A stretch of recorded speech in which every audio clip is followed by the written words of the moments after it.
Alright, this is first fight versus HolyEmblem. We fought them before, come back a second time, and they're pretty much running the exact same teams as before. That's no problem. I think they probably have less exposure to some of the top 10 guilds, which are really playing around with like different heroes in meta right now, which is kind of cool. So not much to comment on this one, although 90 gears are in, as I'm doing this voiceover commentary. 90 gears are in, so there's quite a bit of change. I think on most people's main characters, even if they're not a whale at this point of the recording, this war, they should have at least like 4 or 5 pieces, at least. This is like minimum. Pretty much 4 of them you get from the reputation itself, but you know, whether or not they run it on the defense team, that's another story. Regardless, at this point of the recording, my DN has been upgraded in terms of a 90 gear. Not all of them. My SSB has some pieces, I think 2. And that's pretty much it. In terms of upgrades, I think that's pretty much it. Yeah, there's not much to comment on this. This is pretty simple. Again, the only issue is Mei Chloe dual attack. That Mei Chloe didn't have any effect resistance, so that wasn't too much of a bother. If you can't debuff Maid Chloe, it becomes harder to kill, and if she's really fast, she turns cycles, so technically it has a higher chance of winning because the revive comes back so much. Otherwise, this is a pure anti-cleave comp. Technically speaking, you could do it with a light bait and 2 ice heroes too. It would be pretty safe. Like what I'm doing right now, but not with invincibility, as in like just like a full tank. Light bait, maybe like an F Maya as a DPS, and then a Crow, and then a healer. I think that would work. MLK would be tricky though in that comp. I'm just thinking off the top of my head. Like there's some people that build MLKs really to bait certain comps. And if he has like too much HP, it would be too much. This one did hit pretty hard. I also upgraded my C Armin over time. Got her on some 88s. Realized that you know, I have some 88 spares, and now she has a lot more HP. A lot more HP, still good defense. I think over the past couple editions of my C Armin, I have about 2k more HP. There is an imprint going into this, that's why she looks like 22,000. And at about 1600, almost 1700 defense. This comp was kind of cool. I was playing around with something like Mei Chloe, Alina, and ML Ken, and I was talking to some of the guys in Iggy. I'm like, hey, does this look kind of safe? Because I think everybody watching this, if you're watching this on YouTube, you're really sick of me going with the Dizzy, Akates, and Green Armin comp. And to be honest, I think if this war wasn't this war isn't a top 10 guild war for sure. If it was higher, I think I would play it safer. I would still use that comp, but I was like, whatever. If I int, who cares? I wanted to try out something new. Turned out to be pretty decent. I mean, the concept is that even if your MLK dies, yes, you won't get the counter, but there's a high likelihood that you'll survive. So it didn't really matter with the Basar, the unbuffable. It didn't really matter what the speed rotation was, unless I got triple cleaved. In terms of like really fast Charles, really fast RB, really fast MLCC, which most people with 90 gear now, their RBs are really fast. Really fast, hits hard, are tanky. It's a crazy thing right now with 90 gear. But yeah, the Basar is actually really broken. Still another commentary on that. Everybody knows Basar is broken. Even if you use him, you have no shame. Don't worry, everybody uses him, but he's really broken. Ignore effect resistance, full team unbuffable, CR pushback. What the heck? It doesn't make sense. And he's a mage, so he holds his own book. It's a bit too OP. This one was actually pretty tanky. I think the CC was on an Aureus, if I'm not mistaken. I was kind of surprised, like, how can I not kill that Charles even after, even without a death buff? But it was on an Aureus, must look like a max level. But Basar did some work and he actually survived this fight, so I was kind of surprised.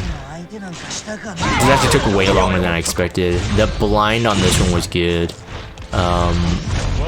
Because of the miss. Otherwise it's slightly riskier. But he was so close to dying. So that was like a pretty tanky Charles with an Aureus. Yeah, there wasn't much that MLCC could do here. The light bait didn't make Chloe, but then she doesn't do as much damage. Plus I'm on Water's Origin, so I would always have the upper hand in terms of light bait versus dark on this one. I'm hitting this, sorry if I pronounce your name wrong, Lin Van. I'm hitting him because he hit me, so I was kind of like, I might as well try it. Yeah, there's not much to say on this one. But thank you guys on the YouTube comments for the feedback. You guys like the thought process and stuff. It's different because you can actually explain what your plan was while seeing it if it succeeds. If I'm doing it live, it's different because your mind isn't trying to comprehend what's happening. Yeah, it's easier in hindsight. I was hoping for the MLCC crit there, but I had to break the skill null twice here. I don't even know what I was hesitating for. I was actually just thinking, should I just S1 or... I'm like, okay, if I get the death break, that'd be good, but didn't either. And that CC had a lot of HP, as you guys saw anyway. At this point, my Basar has upgrades as well. Actually, he does have 90s too. So his HP looks low, but he has really high defense now. That's it for this one. Again, another copy-paste comp. I think. I mean, it can work. I think if there are people without gear or without the right heroes, like these comps are still cancerous.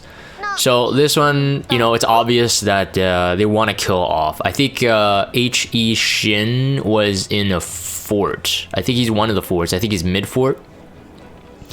I was doing calculation. This is why the hesitation here. Debating whether or not I should go C Armin right now. But I was thinking, in case that Spectani had some really crazy effectiveness, then yes, I need the immunity. That's what I was thinking here. The other thing is that with Crowl there, he has a death buff. So there's a 50-50 shot that this person's going with an Aureus or going with a Holy Sack. And I think he was on a Holy Sack. So I mean, if you guys are watching this again on YouTube, post commentary here, this is a good trick. I mean, ML Chloe's a really good one. You see me use DN all the time. Skip one turn. I mean, they're not gonna kill your maid Chloe. This one's not a really fast 10 either, so she technically is a damage dealer. Whether or not he has like 90 gear, I have no idea. With the damage mitigation and Aureus on C Armin, that helps a lot. With a Water's Origin, that helps even more. Here is you want to kill off the Spectani ASAP, and since I'm invincibility, it didn't matter if the ML can hit me at all. Again, good to find that the Crow was not on resistance as well. Non-resistance Crow is very prone to be like provoked or whatever, which is what I banked on. Anyways, you wait one turn since it's a 3-turn revive, and then you basically won't die. This is like rough estimates on usual Crow stats. He had 23,000 HP too, but SSB with Rengar specialty drink, you basically have to have drink to guarantee this. The trick is Crow. He's basically everything here. So I can already see right here I'm seeing that, okay, can I provoke him? Obviously I have to hit him and not ML Ken.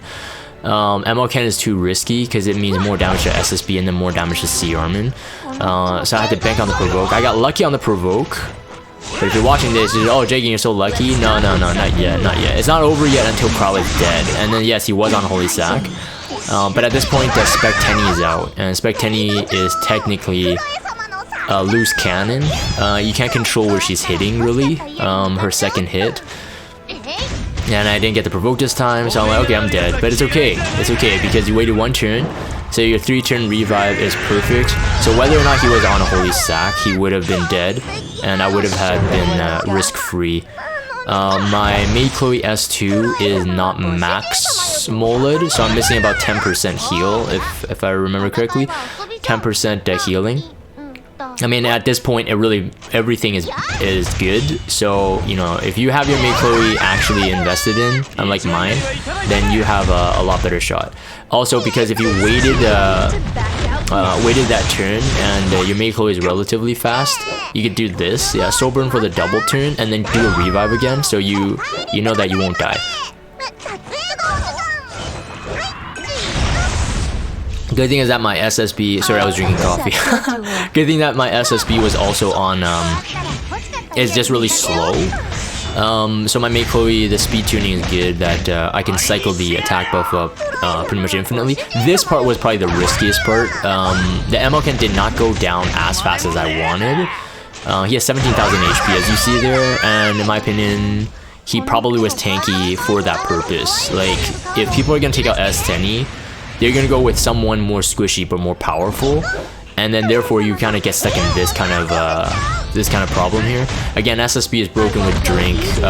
With that death buff, it really helped keep him alive. But again, there's only so much that one MO can do, especially if he's targeting a light bait. And Sermia and MO Chloe are very good to take out these comps.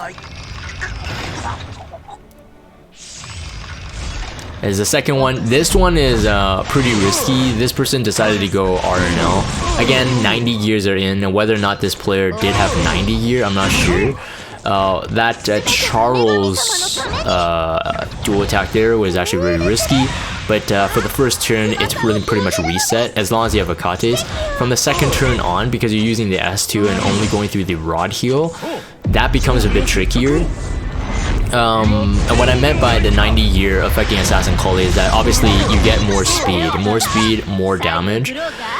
It's very risky. This one, I was kind of worried because I didn't have a soul burn at all. Like, would I be able to kill the Charles? The answer is yes. And just because I think that Charles wasn't actually built really tanky. With a death buff up and without a soul burn, generally I'm kind of like scared. So here I was like hesitating, should I just kill off the Ruel and then kill off the Charles? But regardless, it's still tough. Charles is usually my go-to since you want to kill him so he doesn't have an attack buff. You don't want to add to the Eaton. Yeah, the RNL is as annoying, and I think Dust Devil sometimes is better, but RNL was annoying because on that turn I could have got a barrier, but she stunned me because she had RNL. Each artifact has their own dangers, so that's very dangerous. The good thing is, of course, I did, for this fight, I swapped a maxed rod onto my Akates. Usually I don't use a maxed rod. I usually use it on DN, but since I didn't use DN on the first fight, I was lucky. So there was actually a lot of RNG going to this one. That Charles is also really too slow on this, so the Charles could have procced Elbrus and killed me when I'm going after Ruel on this turn. But this time I had a soul burn, so I was gonna just soul burn that Ruel. There's like, you know, not much I can do here. The trick was like, you know, Eaton is a good one for this because if the Charles did Elbrus my Sermia, then I at least have a 30% Aureus. This barrier is always really beefy. At this point, my Eaton looks like he has more HP for those who are really, you know, meticulous at remembering stats. He has more HP because I got imprints of him. And his self-imprint is 720, so it's about 10% more HP for his base. So it's really good. So he's at 28,000, 2,200 defense. That's why he can tank it, and he needs a Proof of Valor. He needs that Proof of Valor for this. There's nothing else he can really use.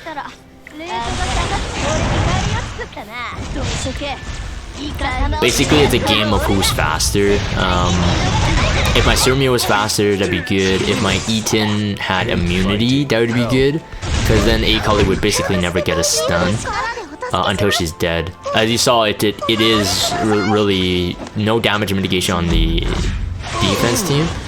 It is really 3 Sermia S3, well in this case 4, and the whole comp is dead. So you have to just make sure you can kill off 1 damage dealer, so it's only Assassin Kali. Yeah, that's it for this one. This is versus Zen Cal. He was a fort. I was double checking if I could still hit him, Like, cause when I went in, there was one person already fighting. Again, top team. I tried it again, regardless if he was a fort. When I went into this, I saw that there was a Moonlight Dreamblade Vildred, so I'm like, frick, because a lot of this to work had to be that I would land the unbuffable. But if he had Moonlight Dreamblade, one, I wouldn't get the unbuffable, and he had an attack buff. If it was Alexa's Basket, you wouldn't miss, but then at least he can't proc Basket. So there was kind of a 50-50, although it's 20% Moonlight Dreamblade, but come on, we already know that on defense, the proc rates work very different. Very different builds for this guy. His RB hit hard, his MLCC didn't. Oh, MLCC hit hard, but the MLCC is very, very squish. I think it went for a damage dealer. It actually hit quite a bit of HP. And once RB is dead, I mean, the comp is pretty much over. ML can pretty much solo Charles, but he would have to be the main target. It had to be a bit of luck here. Yeah, so this one was it's always really tricky with the Basar. If you blind him, Charles might not get the crit, but the attack down and the blind is still better than you know, him roaming free, so to speak.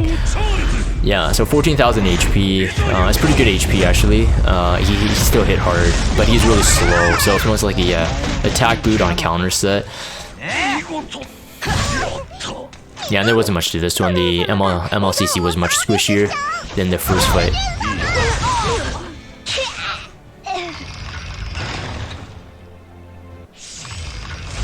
And again, same comps, copy paste. Everybody using these comps. And a DN SSB abuse. This one was similar thing. I looked at the speed tuning and I'm like, okay, I'm getting all of the turns. So the DN attack buff didn't have to go. The first turn, not really important to get the attack buff up. I needed to save the heal. And then this one was, you basically accept more damage though. That was the problem. And also the calculation of if I didn't do the S3, there's only 3 man, I wouldn't proc my S2, therefore she can't proc her S2. And then when this is up, now to heal, and then to do the anti-crit buff. Worked out better, it worked out well. It's not perfect, it's not foolproof, but you're always taking a risk. You don't know how hard that SSB hits and stuff like that. And here I would accept more damage. And then again, make Chloe roaming free. I talk about this in multiple videos. If she does a dual attack, it's gone. You're goner. So you get a 5% chance to fail there. But yeah, saving the skills for one turn sometimes is the way to go. It just depends on their speed. Yeah, there's not much a SSB can do with the death break. So she was dead. Attack buff is gone. So then there was no risk.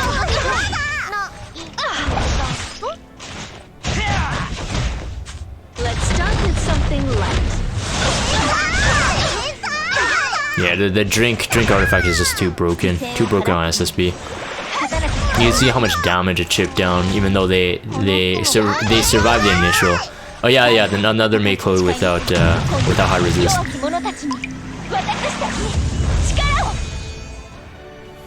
Yeah, this one I was like looking, I'm like, no, don't S3 yet, because the MLKen's not even dead. If it's MLKen and Mei Chloe left, and you know that Mei Chloe still has some turns before she revives, always save the soul burn. With a DN on the team, you get soul burns like crazy anyway. You'll generate 2 souls, so always soul burn on the MLKen so he can't heal. But I don't even think I needed it, yeah, because I had the death break.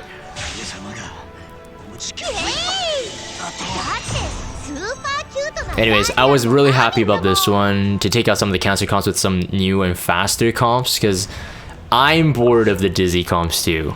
I'm actually bored of the Dizzy comps, so it's not just you guys on YouTube saying that, man, this is boring. I'm bored of it too, but yeah, for high-end Guild Wars, I still have to go to what I think is the safest comp. I could use ML and G. Anyways, I'm gonna end this for the video recording. If you guys have Discord, check out the Discord server. Follow me on Twitter, subscribe to YouTube if you haven't. As always, thank you guys for watching. I'll see you guys next time.